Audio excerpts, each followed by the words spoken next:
Hi and welcome to PhD at Living. Today is episode 6 of our beer series and starts a two-part discussion on nitrogenated or nitro beers. This first episode is going to discuss how a nitro head is different from a traditionally carbonated head. The second video discusses how we create that head in the nitrogen beer because it's non-trivial. With that said, let's get nitrated! As a self-respecting chemist, I'm obligated to tell you that that's not what nitration is, and it was the worst pun I've ever made. I've ashamed myself and this YouTube channel, and for that, I'm sorry. Let's do a comparison of carbon dioxide and nitrogen. As the shorthand name suggests, carbon dioxide is nothing more than CO2. Two oxygens double bonded to one carbon. The electronegativity difference between the oxygens and the carbon creates dipoles. That is, each of the oxygens has a partial negative charge and that carbon has a partial positive charge. Because of the plane of symmetry in the molecule right here, overall the carbon dioxide is considered a nonpolar molecule.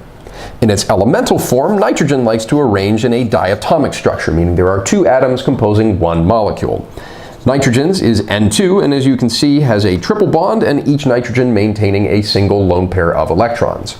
This triple bond in N2 is unique among diatomic molecules, has a quite short bond distance, and is very strong.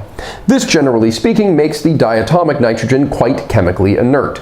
Compared to the carbon dioxide, while still not exactly reactive, it does have some limited reactivity because of these dipoles. You can remember back to our last video where we even had a reaction of carbon dioxide and water to create carbonic acid. At room temperature, both carbon dioxide and nitrogen are gases.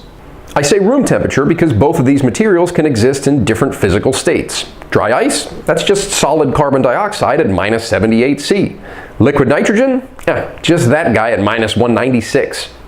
As we'll recall from our last video, a brewer who decides to carbonate fully with CO2 can expect two big things. The first is that carbonic acid bite on the taste and a generous head that forms very quickly but also dissipates rather quickly as well.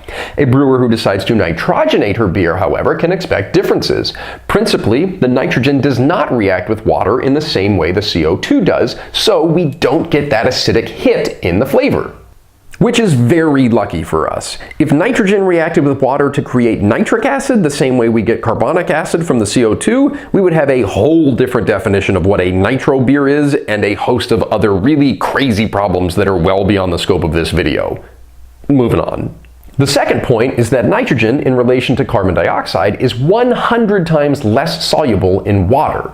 How this relates to the head is that we know with the carbon dioxide we have that Ostwald ripening that takes the smaller bubbles and makes them bigger and bigger and bigger and eventually dissipates your head. Well, because the nitrogen is so much less soluble, the Ostwald ripening is significantly hindered, and the nitrogen doesn't go through the solution and out as quickly. So the head in a nitro beer is usually composed of many smaller bubbles that last longer.